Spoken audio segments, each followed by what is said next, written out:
এই ভিডিওটা আজকে তোমার মাথাকে পুরো ভালোই খেলাবে। কারণ দেখো এই ছবির মধ্যে তোমরা দেখতে পাচ্ছ যে এই ঘোড়াটা দৌড়াচ্ছে এবং তোমরা এইবার বলো যে এই ঘোড়াটা কোন দিকে দৌড়াচ্ছে। এবার কিছুজন বলবে যে বাম দিকে ঘোড়াটা দৌড়াচ্ছে এবং কিছুজন বলবে যে না না না এটা তো ডান দিকে দৌড়াচ্ছে। কিন্তু ভাই এরম করতে করতে ভাই তোমরা তো বুঝতেই পারবে না যে এই ঘোড়াটা ডান দিকে যাচ্ছে নাকি বাঁ দিকে যাচ্ছে। আর যদি তোমরা জেনে থাকো যে এই ঘোড়াটা কোন দিকে যাচ্ছে কমেন্ট করে অবশ্যই জানাবে। আর ভাই এটা তো কিছুই না, এরপর যেটা বলতে চাইছি সেটা হলো তোমার মাথাকে পুরোপুরি গোল খাইয়ে দেবে। কারণ তোমরা তো ওখানে দেখতে পাচ্ছ যে এখানে রয়েছে একটি গোল, কিন্তু তোমাদের এই গোলটাকে বলতে হবে না, খালি বলতে হবে এই গোলের ভেতরে থাকে একটি নাম্বার। এবার দেখা যাক যে তোমাদের মধ্যে কে এই গোলের ভেতরে থাকা নাম্বারটাকে বলতে পারে।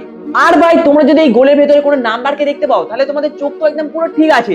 ভাই যদি না তোমরা এর ভেতরে কোনো নাম্বারকে দেখতে পাও তাহলে তোমার চোখের পুরো 12টা বেজে গেছে। তাই বলি তাড়াতাড়ি চোখে ডাক্তার কাছে চলে যাও, ডাক্তার দেখিয়ে আসো, তারপরে এই ভিডিওটাকে আবার দেখবে। আর ভাই এতেও তোমাদের কিছুই হলো না, তাহলে তোমরা এই ভিডিওটাকে দেখো। এই যে ম্যাজিকটাকে দেখাতে চলেছি এটাকে দেখার পর তোমাদের মাথা রিটেলে তো ঘুরেই যাবে। দেখো এই ভিডিওর মধ্যে তোমরা তিনটে সবুজ ডট দেখতে পাবে, কিন্তু তোমাদের তিনটের মধ্যে দেখাতে হবে না, তোমাদের শুধুমাত্র মাঝখানের ডটটার দিকে ফলো করতে হবে। অর্থাৎ তোমাদেরকে একভাবে মাঝখানে থাকা সবুজ ডটটার দিকে তাকিয়ে থাকতে হবে। তাই বলছি পুরো মাঝখানের দিকে একদম সঠিক ভাবে তাকাও। আর এইবারে শুরু হতে চলেছে আসল ম্যাজিক। এরপরে দেখতে পাবে তোমাদের সাইডে থাকা ডট গুলো পুরোপুরি উদা হয়ে যাচ্ছে। হ্যাঁ উদা হয়ে যাচ্ছে। কি বন্ধু এবার তো মজা লাগছে তাই তো? আর এই মজাগুলোর মধ্যে তোমাদের কোন মজাটা সব থেকে বেশি মজা লেগেছে সেটা কমেন্ট করে অবশ্যই জানাবে।